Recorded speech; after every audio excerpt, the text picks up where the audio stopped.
The wind hummed against the pine-rimmed coast of Bear Island, carrying the iodine scent of distant storms, and the briny breath of a sea forever at war with its battered shores. Above the gray wash of waves, House Mormont's seat, an austere keep of slate and weather-dark timber, rose like a clawed fist from a promontory of granite. On the battlements, banners snapped. Green field, black bear rampant, red eyes luminous against the rolling fog. Even in half-light those eyes seemed awake, as though judging the living gathered below. 1,000 feet beneath the flapping fabric, Lyanna Mormont stood barefoot on cold flagstones beside her mother's bier. Absence hollowed her chest in a way no maester's poultice could soothe. Lady Meg's face, waxen under driftwood torches, no longer bore the wry amusement it had worn whenever her youngest daughter attempted to emulate a full-grown lady. Instead, the warrior lines remained fixed in solemn repose, as if stone had claimed both skin and muscle. Lyanna's small hand rested on the hilt of her mother's sword, bear claw, forged centuries before from good northern steel and tempered in bitter salt water. Its grip was too large for her palm. The crossguard bruised the knob of her wrist, yet she clutched it as though warmth might yet seep from the dead woman into the living child. She had rehearsed farewell words, sturdy, unyielding, worthy of a Mormont, but now they hid like rabbits beneath thornbush. From the courtyard came the mutter of clanfolk gathering for the farewell flames. Fishermen and spearwives, green boys who'd never seen Old Town, graybeards who'd outlived 5 lords of Winterfell. Each murmured prayers to the old gods, to the Lady of the Waves, to nameless spirits prowling pine forests. Lyanna's sisters stood opposite. Daisy's empty place between Alysanne and Jarrell, an echo still bleeding. Daisy had fallen far off. On red fields her people whispered about in low voices. Now her armor rested in a cairn of river-blunted rock far away. The gloom pushed against the torch radii. Somewhere, an owl cried over breakers. Lyanna swallowed, tasting iron from the bite she'd left in her lip. A raven fluttered down and perched upon the bier's foot. Its feathers were wet, beak clotted with flecks of sea foam. Lyanna saw portent in the creature's arrival. Perhaps the gods of leaf and stone bore witness, or perhaps it was merely a bird driven inland by rough skies. She tightened fingers on bear claw regardless, drew a breath salted sharp enough to sting lungs, and stepped forward. My mother called us to stand, she said, voice pitched to carry over surf. She stood herself. In wars fought south of the neck. In nights when bear cubs cried, and men were beasts to hunt them. She stood in halls where high lords sneered at iron-born daughters, but could not turn her aside. She stands still, in our bones, in our stories, in the oil lamps we light each dusk so children know we are never alone. Wind tore at her braid. Black hair lashed her cheek. She ignored it. We send her to ice and salt, to the halls of the first men, to join Daisy who waits. We do not break. We bend as pines do in winter, then rise when snow melts. So spake my mother. So I remember. Let her spirit judge if we are worthy. Nah. Across the stone yard, Alysanne inclined her head, lips pressing thin, pride and sorrow woven inseparably. Jarrell wept quiet tears that glimmered in torch flames. Clanfolk bowed. Mailed fists struck breastplates. Lyanna lifted bear claw, point angled skyward. The sword felt heavier than any childhood memory of chasing seals along the tide flats. Maester Ortengren stepped forward with a pitch-soaked brand. Flames roared bright as the torch kissed oiled wood. Smoke rose first, then ribbons of fire wrapping the bier like glowing serpents. The raven shrieked once, took wing, vanished into a sky smudged violet by coming dawn. Crackling heat chased damp chill from the courtyard. Sparks drifted into dimness, winking out like dying constellations. Lyanna watched until nothing remained of her mother save embers swirling among the stones. Later, council convened inside the great hall. Rain beat the shuttered windows, thin sleet that hissed against iron latches. Hearth logs spat resinous sparks, painting furred cloaks and flickers of bronze. Elders of each clan seated themselves on benches smelling of whale oil. Shields bearing fish, pine trees, and roaring bears leaned against walls darkened by centuries of peat smoke. Lord Torgon of Stony Shore bowed deeper than Lyanna expected. He was a barrel-chested man whose beard trailed halfway down his cuirass. "Lady Lyanna," he greeted. She noticed the shift, the absence of girl. Bear Island calls her banners. The question is, where shall they march? Our hearts still beat for the king in the north, growled tall Harl Stonetree, a harpoon scar boiling pink across his jaw. But his crown lies uncertain. Jon Snow vanished south to treat with dragons, and Winterfell whispers of queens once more. A leader must rise, else frost will swallow all. Rumors had reached them in broken currents. King Jon riding south, bending knee to Daenerys Targaryen, sailing east. Each tale contradicted the last. Sansa Stark held Winterfell as Lady Regent, some said. Others claimed she'd ceded keep and crown to a dwarf husband. The North's heart thumped ragged. Maester Ortongren unrolled a brittle map upon the high table. Charcoal marks tracked Karstark raiders along the King's Road, skirmishes with free folk at the foot of the wall, Bolton remnants nesting in ruined Dreadfort. "Storms gather," he intoned. "Without steady hand, smaller storms become gale." Lyanna gazed at inclined frontiers. She was heir now. Yet island lords would not traverse ice-clogged channels on the claim of a child's title alone. She needed legitimacy, alliances tempered like steel. Her mother had always told her that courage was a spear, but authority a shield. One let you strike, the other allowed you to live long enough to wield it. She pressed fingertips upon the drawing of Winterfell's familiar silhouette. "We sail on the tide," she declared, voice low but even. "White Harbor first to gather food stores, then up the King's Road. The North will sit one council, not a dozen broken camps. If King Jon returns, we stand with him. If not, we choose." Ortongren's lined eyes flashed. That ancient face had watched 2 generations rise and fall. "Shall the clans accept your chair at such a table?" "Let the clans decide," she answered. "But they'll hear me speak. And if they will not, I'll speak louder." A rumble of approval circled the benches. Fisher captains thumped spear butts, shield maids clapped leather gauntlets. Even the dour men of Stony Shore cracked thin smiles. Courage, Lyanna realized, can be borrowed like flint to spark damp tinder. Once ablaze, it warms more than the hand that struck it. Preparations unfurled through corridors, every hall echoing with clatter of mail and the grind of whetstones. Sailmakers patched winter-stiff canvas. Booms creaked as they were hauled to wharfs under lantern light. Raven cages lined by straw and seaweed were hoisted aboard. The island's 2 longships, fierce cub and made of furrows, rode the heaving swells, hulls tar-black, figureheads carved into snarling ursine faces. Lyanna spent eve and morning both in the armory, choosing gear not for show but endurance. Chain shirt of riveted steel links, boiled leather jerkin stamped with oak leaves, gloves sewn by Alysanne herself, bear claw motifs at each knuckle. She tried bear claws scabbard across her back. Its length might trouble her balance, yet wearing it felt natural, like a challenge accepted by blood. Before departure, she knelt at the island's heart tree, a twisted sentinel of black pine whose bark bore white patches subtle as lingering snow.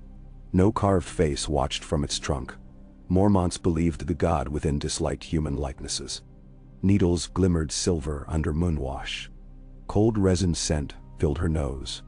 She whispered an oath to the nameless spirits. "Guide my hand, stay my wrath, steady my voice." When she rose, sap clung sticky to her palm. She did not wipe it away. Dawn smoldered behind ribbons of cloud as sails bellied. Sea sprayed decks.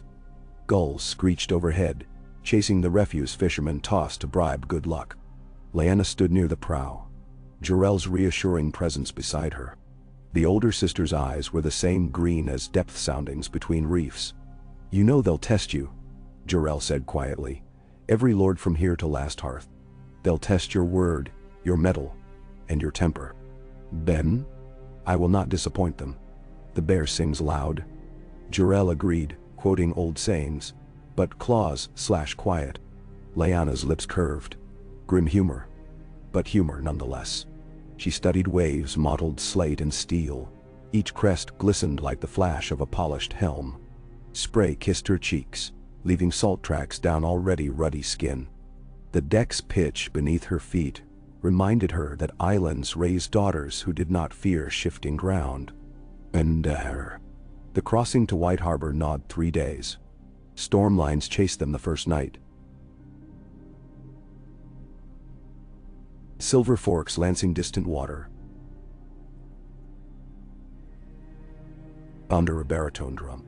Crews reefed sails, rowers pulled, masts groaned. Lyanna refused the cabin reserved for her, instead helping lash spare rigging, her cloak plastered to slender shoulders. Salt spray stung eyes raw, yet each droplet tasted of home. At dawn on the 4th day, the breakwater towers of White Harbor rose out of gray gloom, river-washed walls standing sentinel over the mouth of the White Knife. Painted stones showed scars from wars fought only a year past, scorch marks and pockholes where siege scorpions had crashed. Yet trade banners still fluttered. Silver Merman of Manderley, Blue Harbor Seal of Risewell merchants. Harbor masters hailed the longships, suspicion dissolving when Lyanna ordered chests open to reveal Bear Island's prized smoked salmon, furs and casks of pine raisin Ceylon. Bribery, her mother had taught, is not dishonor when bartering for men's patience. Within an hour, ropes crisscrossed piers. Sailors leaped onto planks still wet with tide. Lyanna disembarked last. She paused atop the gangplank, drinking in the city's peculiar perfumes. Fish offal, tanners' caustic lye, bakeries venting rye steam, and the faint rosewater of dwarf saffron traded from the free cities. Somewhere bells rang, a ship departing, or calling harbor priests to early prayer. Sir Marlon Manderley awaited her beneath a striped canopy. He was bulky even for a Northman. Beard forked into neat braids bound by silver clasps, shaped like mermen. His eyes were shrewd, calculating weight and worth as swiftly as any coin counter. Lady Mormont, he boomed, bowing. Lyanna matched formality with curt incline. Sir Manderley. My condolences for your losses at the Trident, she added. Rumors said 2 of his cousins had fallen escorting grain south. Politeness cost nothing, yet minted trust. He acknowledged with a nod. Lord Wyman instructs me to extend dockage free of levy and to stock your vessels for the journey upriver. He regrets he cannot greet you himself. Afflicted by a gouty foot, Lyanna suspected the old lord feigned infirmity, testing her first. No matter. Convey my thanks. Might we speak within the city walls? I seek updates on Winterfell's summons. Dancho. Sir Marlon gestured broad arm toward the sea gate. As you will. The council hall is prepared. They rode through cobbled streets wide enough for 3 ox carts abreast. Snowmelt pooled in ruts. Street urchins chased each other over slippery stones, bare feet splashing.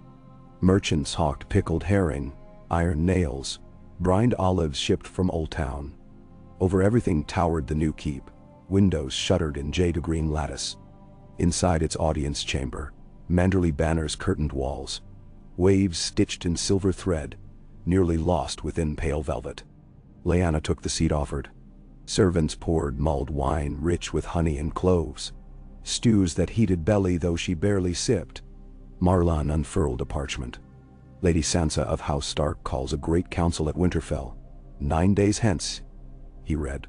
Purpose: to affirm succession of the North, address security at the wall now that Night's Watch numbers thin, and allocate harvest stores before deep winter sets.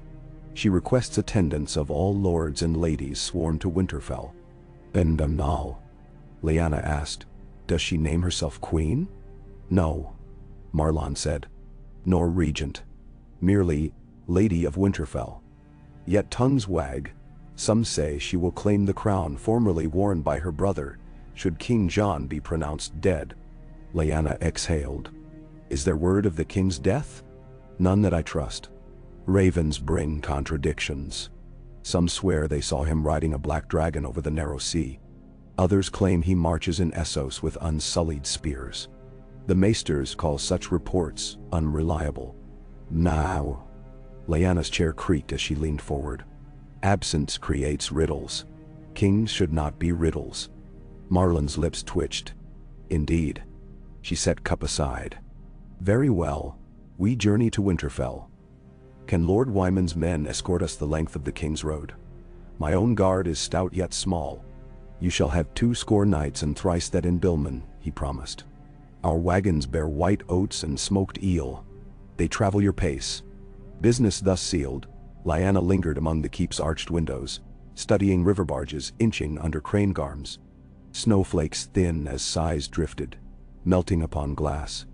She felt the shape of responsibility settle across her shoulders like chainmail. Weighty, but fitted by necessity. The column set forth under skies bruised indigo. Wagons groaned. Horses chuffed white vapor. Shields gleamed dully beneath oiled leather covers. Along the King's Road, leafless birches tapered to ghostly spears, framing drifts of rotted yellow leaves.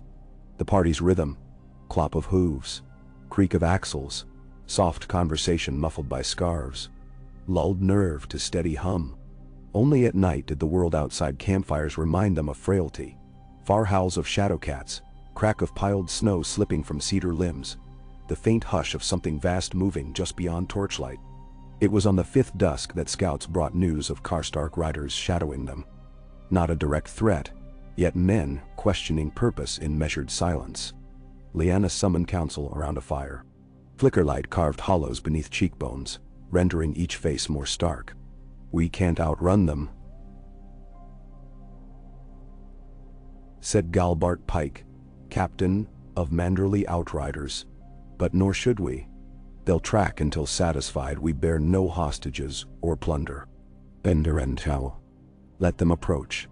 Lyanna's voice carried steel. I will speak. If their lord doubts our intentions, honesty is cheaper than blood. Snow fell thicker now, smothering sparks that leapt from logs.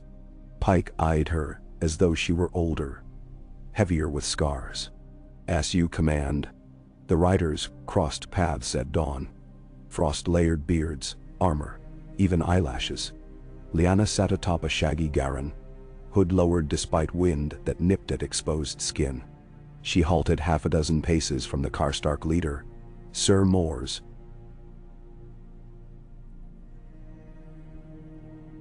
She guessed by the sunburst scar on his chin.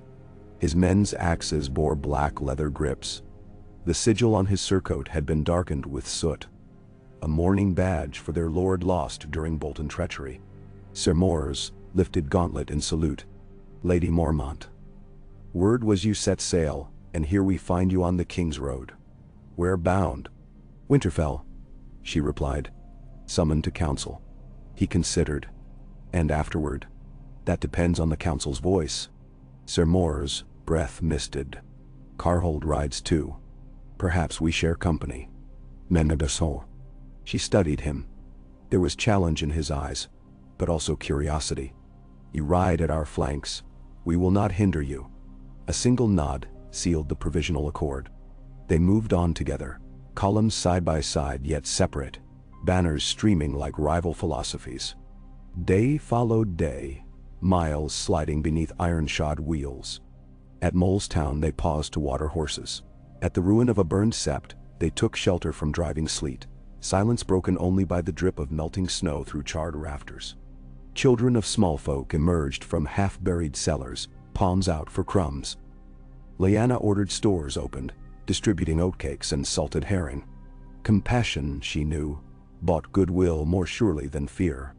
One night, flames low, Lyanna dreamed. Bearclaw lay across her knees though she had not drawn it. She walked a forest of ice-grimed firs. Above, aurora lights shimmered green and violet. A shadow bear the height of a tower lumbered beside her, eyes ember. Yet she felt no danger.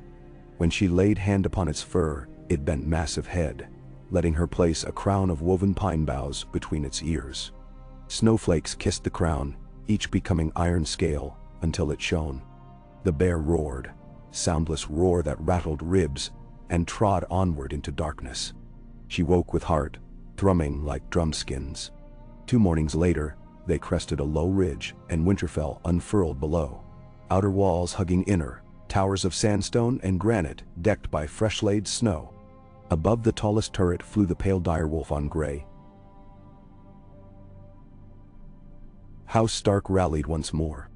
Smoke curled from countless chimneys. Stables bustled, ramparts lined by sentries. At the sight, Lyanna felt a tug of memory. Her first visit, aged 9, when Lady Mage had stood before Robb Stark and pledged swords. She recalled the smell of hot bread wafting into courtyards, the soft loom of weirwood leaves brushing hair. Now she returned, not as child, but as leader of her house. The gatehouse trumpets gave 3 low notes, welcome tempered by vigilance. Guards swung doors wide, wheels clattered across the drawbridge. Spectators lined galleries above the yard. Smith's hammer paused, washerwomen clutching baskets. Word of her arrival rippled like wind through barley. Lady Sansa Stark awaited them beneath a stone arch heavy with icicles. Auburn hair braided tight, long cloak of midnight blue trimmed in fox fur. She exuded composure the way cliffs exude cold. Green eyes, startlingly like Tully eyes. Lyanna realized, fixed upon the younger girl yet softened almost to warmth. Lady Lyanna. Sansa greeted. Winterfell is yours. Lyanna dismounted, boots crunching on snow. I thank you for your roof, my lady. They clasped forearms. Gesture of warriors, not court ladies. Sansa's grip impressed, steady and sure. The council convenes on the morrow, she said. Rest and feed your folk. Fires burn in the great hall. Bread and broth await. Lyanna felt winter melt a notch. You honor us. A teenage stable boy led her Garren away. Sansa motioned to the door where warmth beckoned. Yet as Lyanna stepped forward, a hush swept watchers. The Karstark column entering behind her stirred at unease. Sir Mors dipped his head low towards Sansa. Lady Stark, he rumbled. She acknowledged with polite nod. Inside, Winterfell's vaulted corridors thrummed with activity. Servants scurried, polishing shields that had hung dusty. Blacksmiths clanged new rivets into benches. The castle prepared itself as though for coronation, though no crown yet lay upon cushion. In the guest chambers prepared for her party, Lyanna inspected shutters for drafts. It would not do for men to fall ill before debate. She shrugged out a damp cloak, muscles stiff from riding. Bear claw she laid upon trestle table within arm's reach. The sword seemed to thrum faintly as though sensing ancestral stones. Evening meal unfolded under banners of assembled houses. Candles scented with spruce and beeswax flickered along trestle boards laden with venison stew, oat bread, dried cherries rehydrated in mead. Conversation sparkled cautious until ale loosened tongues. Lyanna sipped cautiously. She would not meet politics dulled. Lord Harren Umbra laughed too loud, bacon grease shining in beard. Lady Barbary Dustin observed from shadows, lips curved like a knife's edge. Manderly men toasted health of distant King John. Karstarks muttered among themselves. 1,000 alliances and feuds simmered like stew cauldrons. Lyanna's gaze drifted to Sansa at the high table, flanked by Maester Wolkan and Brienne of Tarth. Loyal knight standing sentinel in gleaming steel. Sansa's expression betrayed nothing. Here sat a lady who had survived wolves within wolves, Lyanna thought. Respect kindled. After supper, she wandered to the Godswood. Snow muffled footfalls. Lamplight cast nets of gold across white crust. There, beneath the ready-leafed weirwood, she found Davos Seaworth kneeling in prayer. The Onion Knight, unmistakable with missing finger bones. He rose, bowing awkward. My lady? He said, accent rasped by salt air far to the south. Sir Davos. She returned. She remembered him at King Joan's War Council.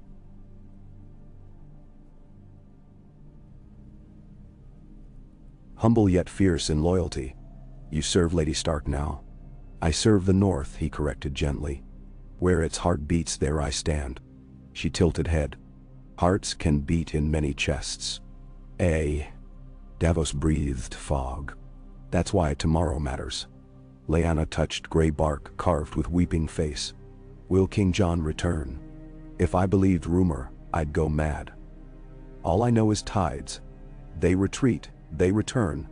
Men may follow their example. His one-handed shrug bore rueful humor. Your counsel tomorrow? She asked. He took time answering. I'll ask ears to heed the direwolf's howl. Yet some may prefer the roar of a bear. She realized he meant her. Then I must roar well. Moonlight slanted across the snow. Flakes drifted lazy spirals. The weirwood's red leaves fluttered though no wind seemed to move them. A silent shiver of ancient power. And no wind. Dawn of council day arrived pearl gray and brittle. Winterfell's great hall filled early.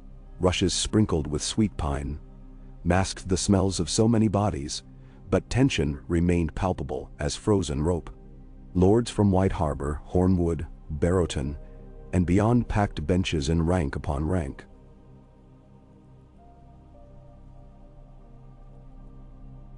Smaller houses crowded galleries overhead. Bastards and commoners were barred, save a few invited representatives.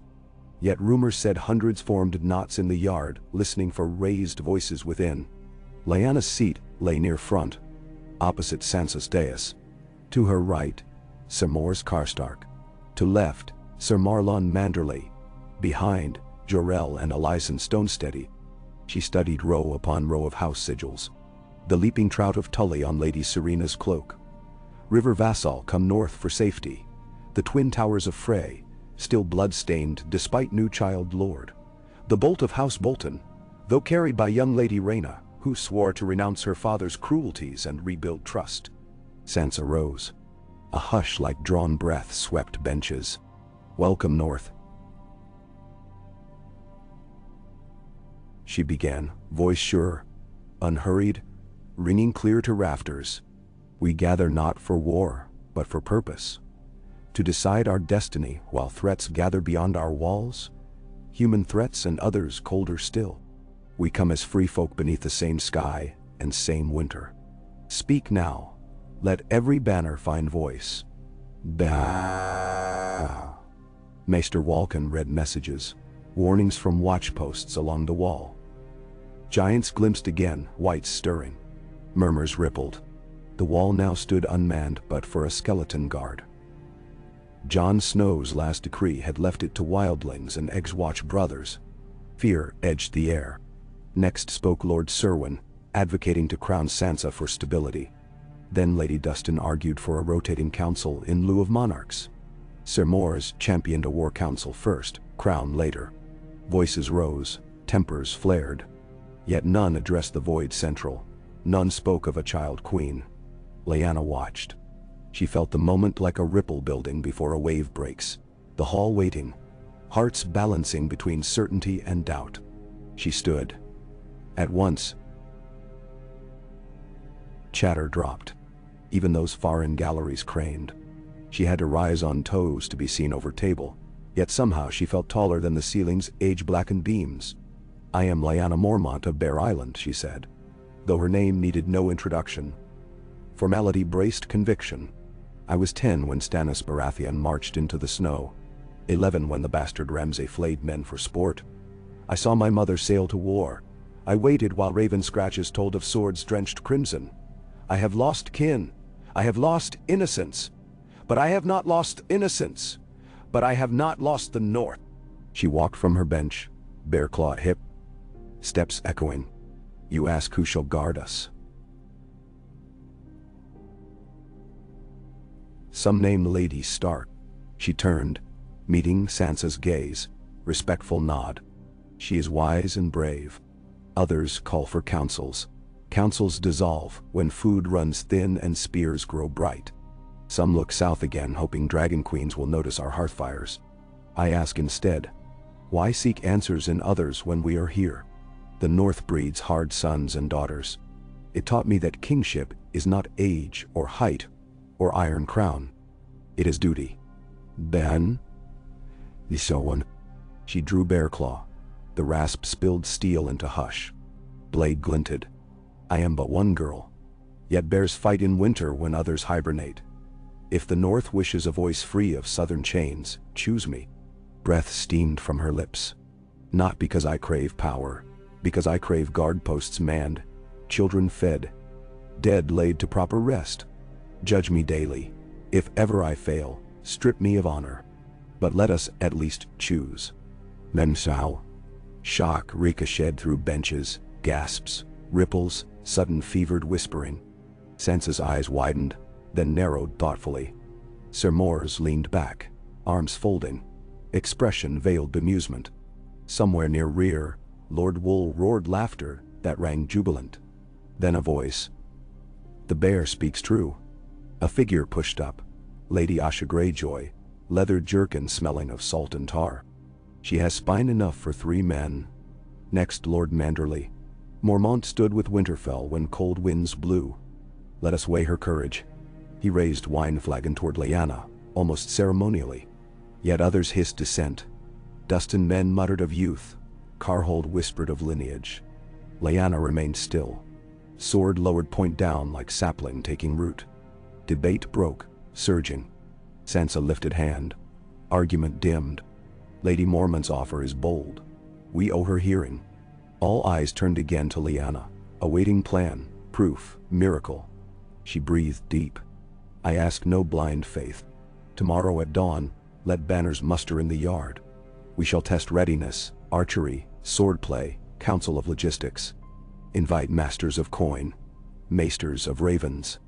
Watch how I lead. If by sundown you deem me unfit, name another. But judge by deeds, not years. Silence, then murmurs of assent. Northern practicality valued demonstration over rhetoric. Council adjourned near dusk. Steps leaving hall thudded like distant drums. Lyanna sheathed bearclaw. Metal's snick was soft but triumphant. Sansa approached, expression unreadable. You make storms, Lady Stark said.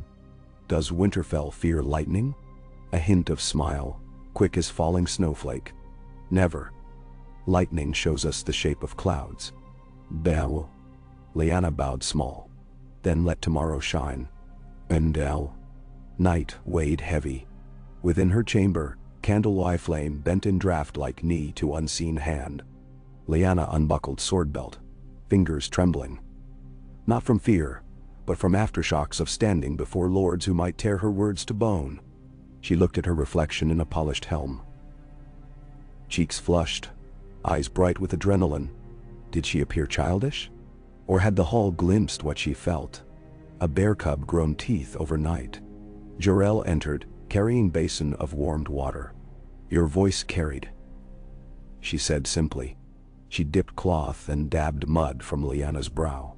The touch returned memories of childhood fevers, soothed in bedside gloom. They will challenge, Lyanna whispered.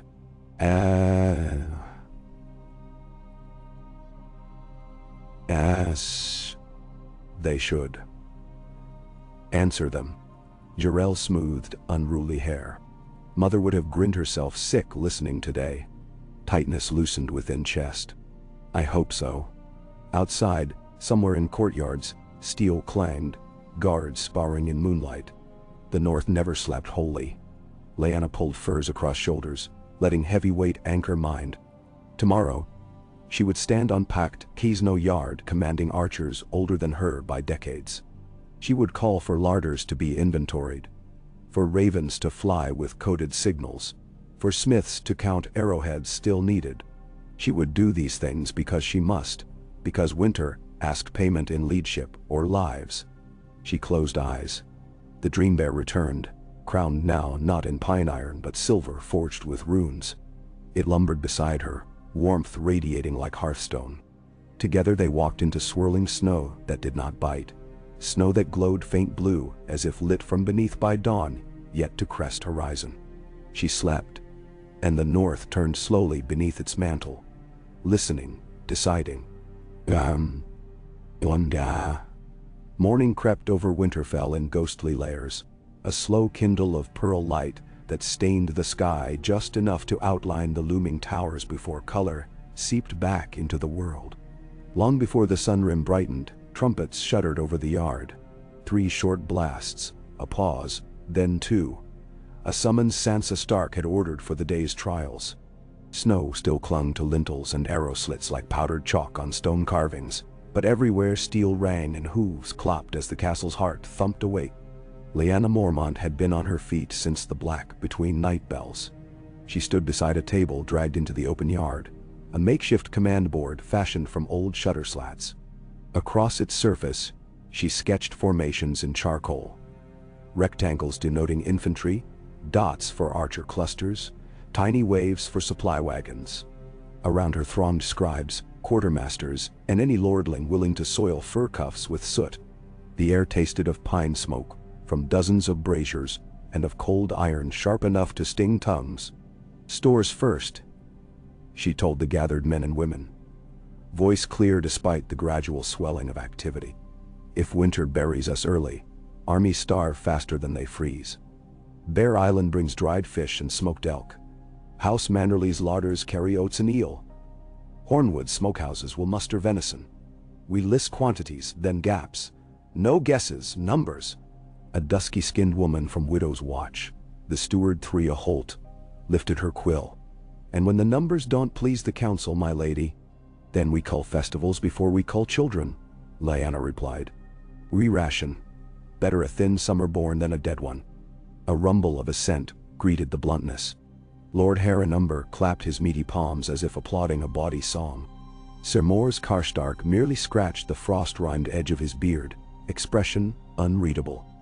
And yet, Lyanna thought the skepticism in his gaze had thinned like morning mist. Behind them the yard transformed into a proving ground. Squires hammered marker stakes, stretching colored yarn to designate lanes for archery trials. Smiths from Micken's forge wheeled out padded chest plates filled with straw and shards of boiled leather, targets that could be fitted over practice dummies to approximate the brittleness of living flesh. Farther on, stable hands led destriers onto trampled snow for joustless tilts. No lances today, but heavy cavalry maneuver drills to test coordination in slippery conditions. By the time the pale disk of the sun breached low clouds, 100 banners snapped in the courtyard. The leaping trout of Tully, the bending weirwood of Blackwood, the riderless horse of Wool, the crowned bear of Mormont, the pale direwolf of Stark itself. The watchers gathering on ramparts and galleries seemed legion. Small folk, free riders, acolytes from the library tower. Even the surviving Night's Watchmen who had formed Jon Snow's homeward escort, and now sought purpose south of the wall. Voices overlapped in a constant murmur, punctuated by the occasional shriek of an overexcited hawk chasing wood pigeons from the bailey. Sansa emerged to preside, her cloak embroidered with silver threads that caught the sunrise and refracted it into cold fire. She did not claim the dais erected at one end of the yard. Instead, she took a simple trestle bench among her counselors, placing herself level with the assembling leaders. Beside her, Brienne of Tarth loomed like a pillar of tempered steel. Davos Seaworth lingered just behind, rubbing calloused fingers over the smooth absence where 3 bones had been pruned by fate. Lyanna stepped into the yard's cleared center, bear claw riding her spine, scabbard bandoliered across the chest like a diagonal promise. The murmurs subsided into tense hush. "Begin with the bow," she called. Archers from 3 houses, Manderley, Glover, and Bear Island, took positions on the line. 30 paces, targets padded with painted circles. Snow crunched under levered feet, each volley loosed on Lyanna's downturned palm. Arrows fanned through air, their fletches fluttering like nervous birds. Thunks hammered straw, quivers rattled, instructors barked corrections. A few shafts caromed off to chew stone, more found inner rings. Lyanna's face remained unreadable, but when a Bear Island fisher girl named Mira Hag pierced the bull ring all 3 rounds, Lyanna allowed herself a single curt nod. Without pause, she ordered the line extended to 40 and then 50 paces, replicating conditions for siege defense. Fingers numbed. Shoulders knotted, yet the grim-faced islanders maintained rhythm where some mainland folk began to flag. The watchers whispered, recalibrating estimation of coastal grit. Next, infantry rotations. Bear Island's shield wall of fewer than 60 fighters faced double their number from Hornwood and Risewell in mock engagement. Iron-rimmed shields locked, boots dug, blunt practice axes clanged like smithies run amok.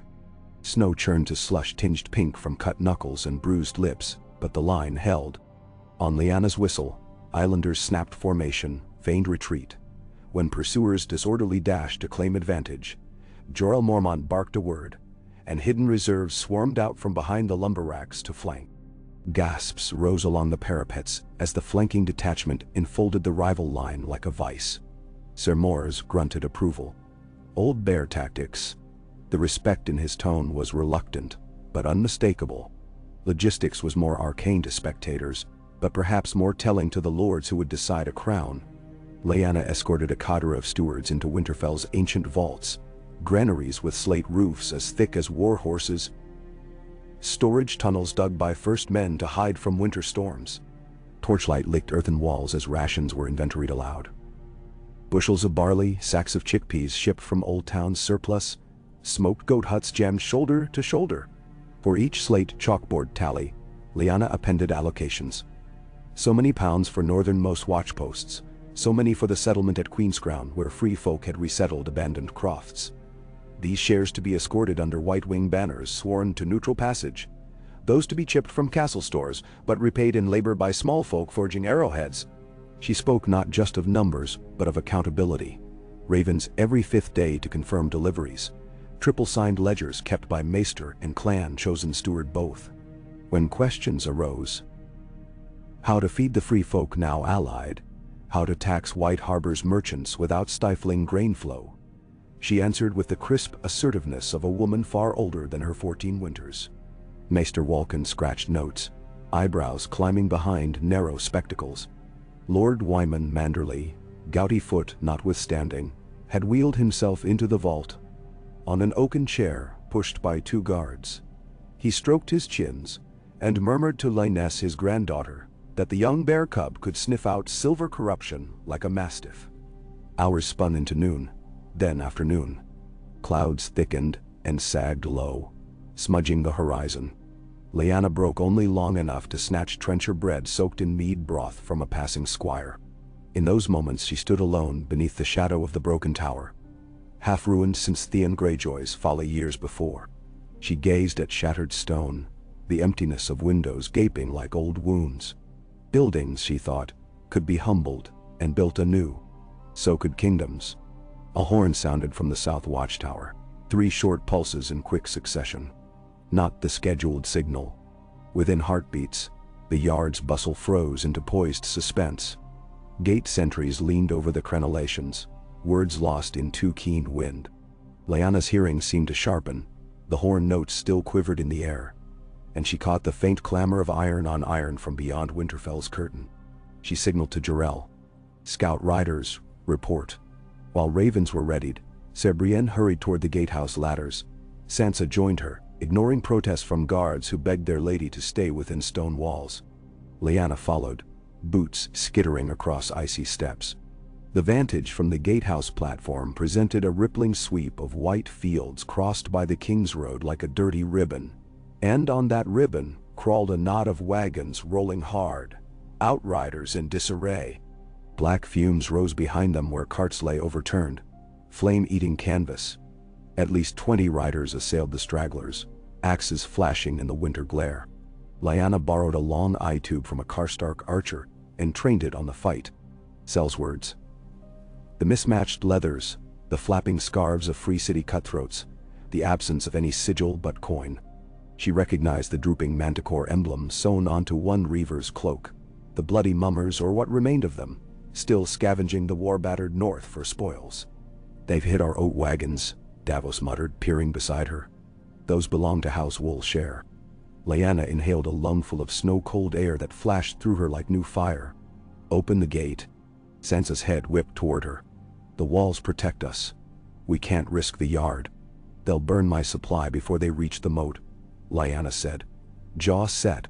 We charge. Ser Brienne nodded once. I ride with her. In that moment, the knight's deference to this child wasn't condescension. It was recognition that leadership had already emerged within Winter's crucible. Lyanna dashed down the ladder. Word spread as quick as fever. Mounted guards loosened reins. Horn call changed to rally pattern. 2 long, 1 broken. Morse Karstark spurred his black courser into the ward, shouting for every rider able. A dozen Karstark men fell in behind him without question. Lyanna swung atop the shaggy Garen she'd named Flint for its mottled stone-gray hide. She yanked Bearclaw free. Sunlight stroked the blade with a pale glint. Brienne's warhorse, a towering mare, stamped impatiently. Armor buckles clanked loud in the hush of watchers lining the inner yard. Archers on the gatehouse. Lyanna barked. Cover our descent. Aim low, there'll be friendlies soon. The portcullis jerked upward. The outer gates groaned open.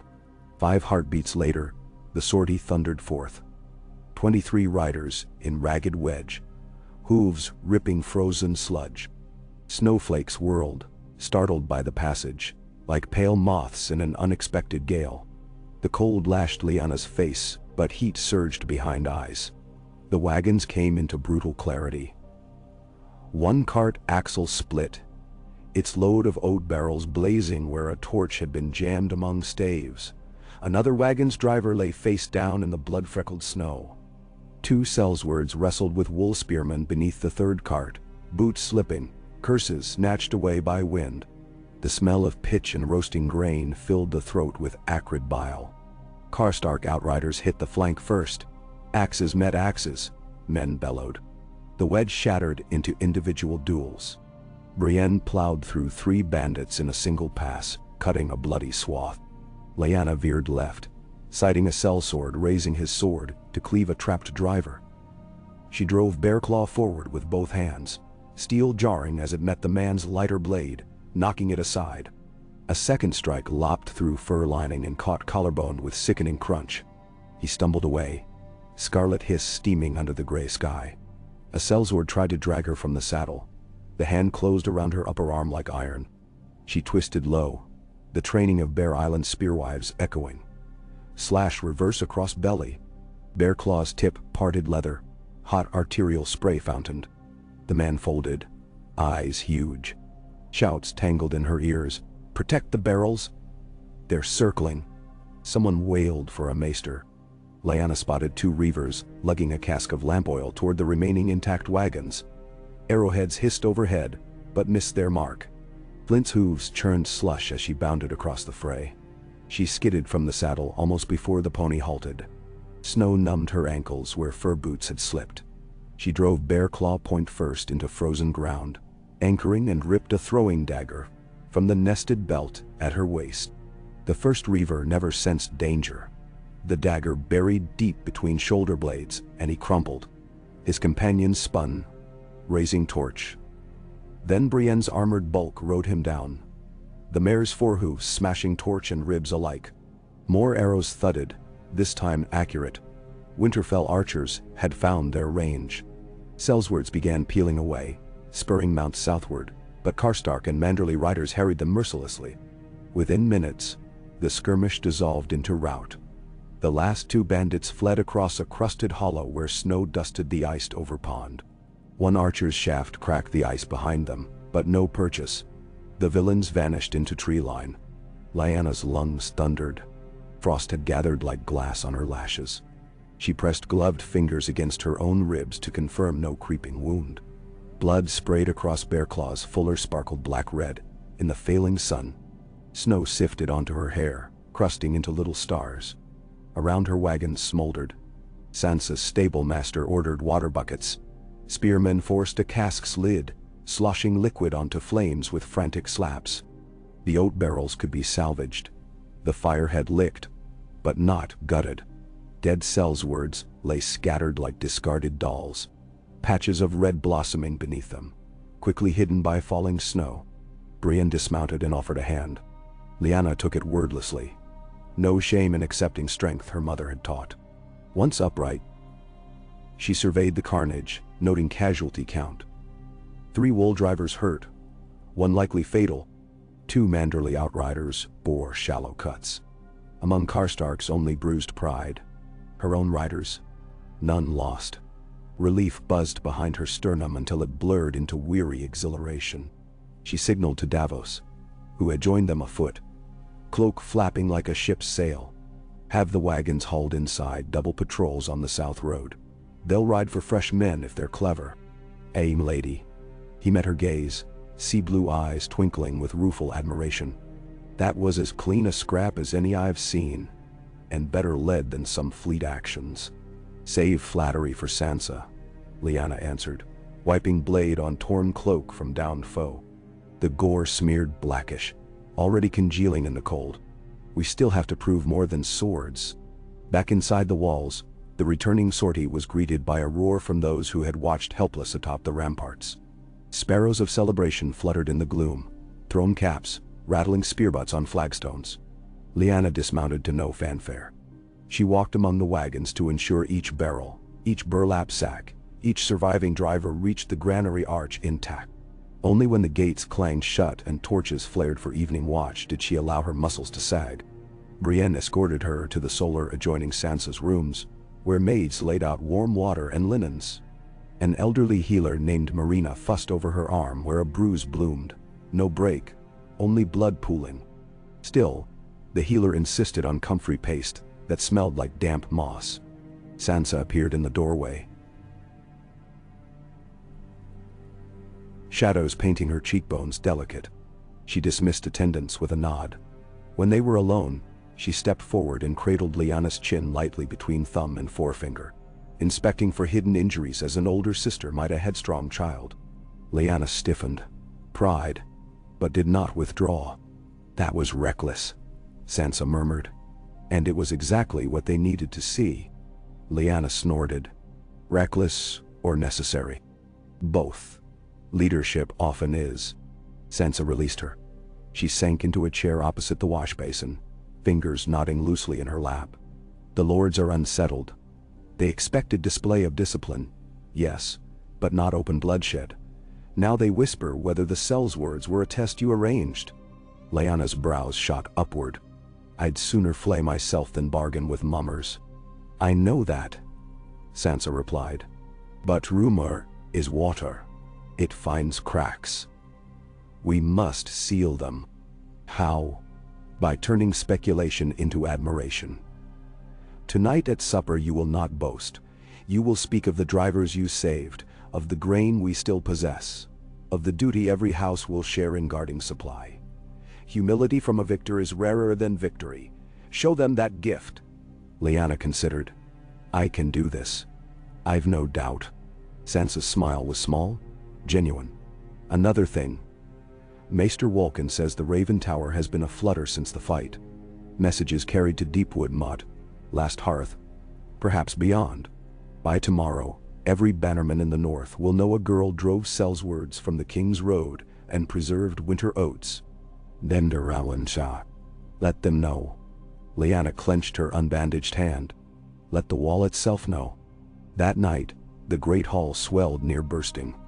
A feast had been planned regardless of dawn divination, but the narrow tables now groaned with renewed generosity. Venison haunch glazed in juniper jam, trenches of carrot stew, wheels of blue cheese, from the Vale promised for trade. Music trilled, but not gaily. The musicians sensed the undercurrent of drama and played reels pitched to warrior hearts. Lyanna walked between benches wearing plain dark wool, bear claw sheathed, despite protests from retainers who thought it might serve her to remind everyone whose sword had swung earlier. She greeted lords by name. Lord Rolf Hornwood, whose niece she had once sparred with using sticks on Bear Island's beach. Lady Barbary, who watched with predator hawk eyes. Lord Ricker, visiting from Southron border and still smelling of damp road. She shook their hands, inquired after their men, commented on the crispness of the carrot stew. It was simple courtesy, but in a castle where hierarchies sharpened into blades, courtesy handled properly could cut deepest. At Sansa's signal, silence descended. Torches sputtered in iron sconces. A log collapsed inward on the hearth, showering sparks. Lyanna stood from the bench granted her, near enough the dais that faces turned easily toward her. "We lost a driver today," she began, voice low, forcing the hall to lean in. Eric Wool, age 32nd, father of 3. He had dreamed to show his eldest the heart tree come spring. His dream ends here, so ours may endure. Remember him when you break bread next winter. A hush. Not even a spoon clinked. We saved the grain. We saved the wagons. Tomorrow's children will eat because men and women you scarcely noticed in the yard carried out quiet courage. That courage is not born of banners. It is born of Northmen. A cresting wave of assent broke, soft but sturdy. Murmurs, nods. A few fists thumped on table edges. Lyanna continued. Some ask if I seek throne or glory. I seek hearth fires burning warm. I seek to make each of your banners mean safety to your folk, and fear to our foes. If the North crowns me, I promise no gilded halls, only work, and when needed, blood. If you doubt, watch again. When threat rises, I will ride. Mendemsu. She sat. The silence that lingered after fell thicker than the applause that finally followed, as though the collective breath had become corporeal. Over ale horns and steaming trenchers, the debate resumed. But its key changed. Doubt turned to calculation. What alliances would a Mormont crown demand? Could vast White Harbor stomach rule from Bear Island? Would Karstarks bend knee to a cub they once dwarfed? Yet woven through cynicism, threaded something harder to dispute. Respect gilded by fresh memory of a swordlit yard. Meanwhile, far corners whispered other lines. Some said the sellswords bore orders from Southron agents. Some insisted they were whites disguised in men's skin. Some, half-drunk, muttered that Lyanna wore the skin of the old bear returned. Rumor, as Sansa had said, was water, now swirling faster. When the feast staggered toward midnight, and the hall emptied of all but yawning squires and senescent musicians plucking final chords, Lyanna slipped out. Instead of bedding, she walked the ramparts, cloak stiffening in the cold. Snow had ceased. Stars littered the sky, each sparkling shard revealing the world's hush. Below, coals smoked in the courtyard where earlier blood had been swept away. Footsteps light as Lannisport lace announced company. Jarrell, carrying 2 mugs that smoked gently. She offered one. Lyanna held a clay cup, warming palms on stoneware ridges. Mulling spiced ale, Jarrell said. Maester Ortengrin's remedy against midnight regrets.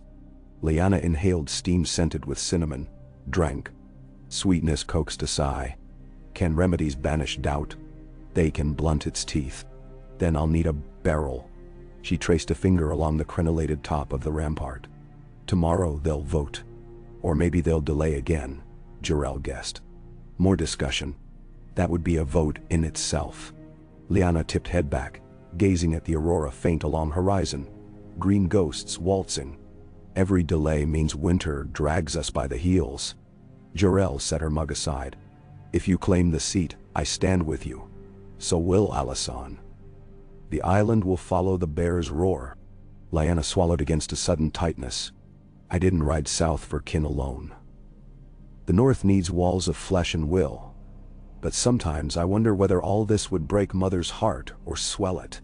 Jarrell's arm slid around shoulders, brief, but steadying. She once said you had iron instead of marrow. Iron bends. It seldom breaks. Daddy no one.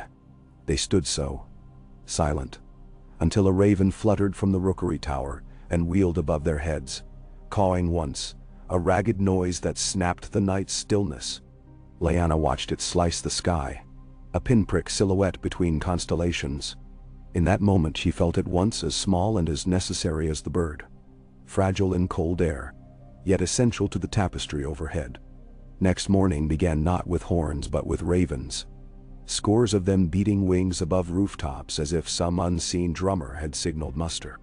They alighted on battlements, on gables, on the shoulders of stark surprised gargoyles, squawking indignant messages. Maester Walken shuffled among scrolls at the Raven Tower, eyes wide behind cracked lenses. Letters poured in. Lord Glover pledged 500 pikes if Lyanna won. Lady McGee of the Rills announced neutrality but lauded her. Confidence befitting queens. Even a terse scrap from the sullen Riswells offered tacit endorsement, should she maintain fair tithe. Before sun stood halfway to zenith, the great hall filled again. No feast today.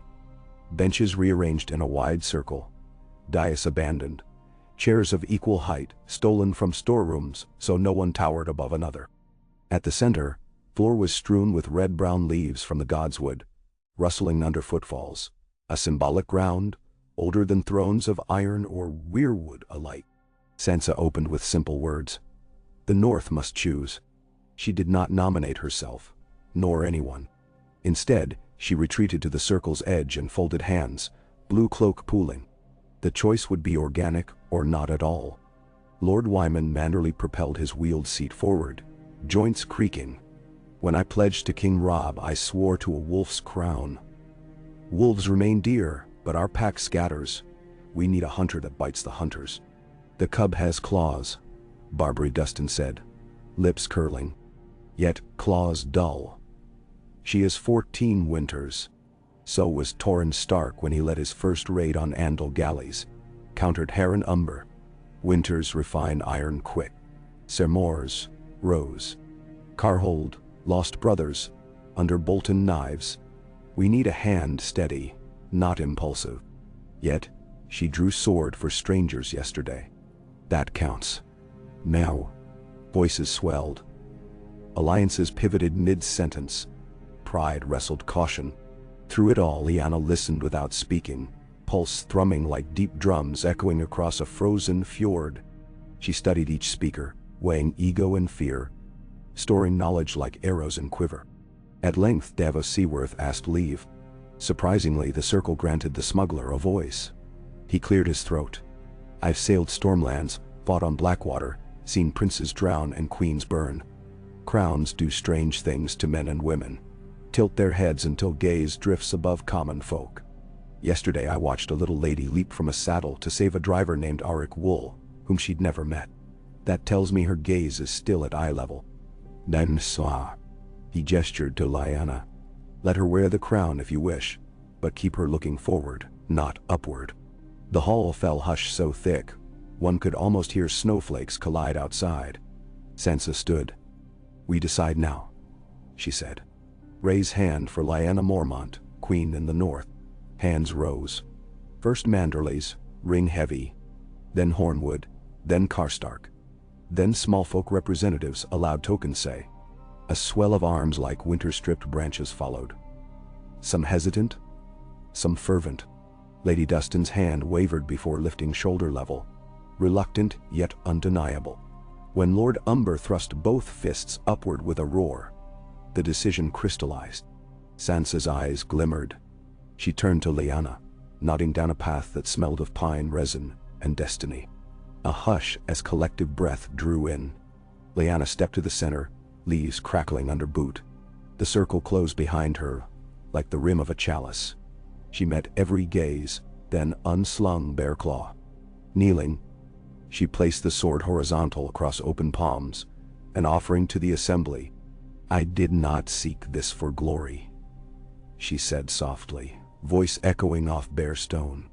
Only for duty. If duty falters, I beg you, cut me down with this very blade.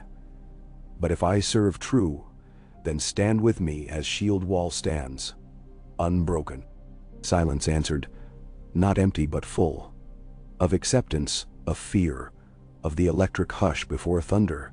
Sansa approached, her own blade from Winterfell's armory in hand, a stark longsword named Talon Dalan. She rested its flat against Lyanna's shoulder, then the other. No words of knighthood. They had never suited the North. But a benediction older than books. Rise, Sansa whispered, loud enough for all to hear. Queen of Winter, Bear of the North.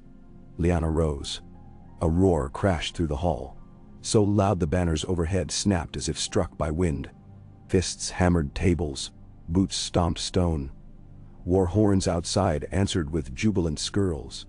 The storm of acclaim rolled outward, crossing courtyards, surging over walls, until small folk beyond Winterfell's moat heard and paused mid-task, blinking tears without knowing why. Lyanna's heart galloped, half disbelieving. Somewhere within her, the dream bear rumbled approval.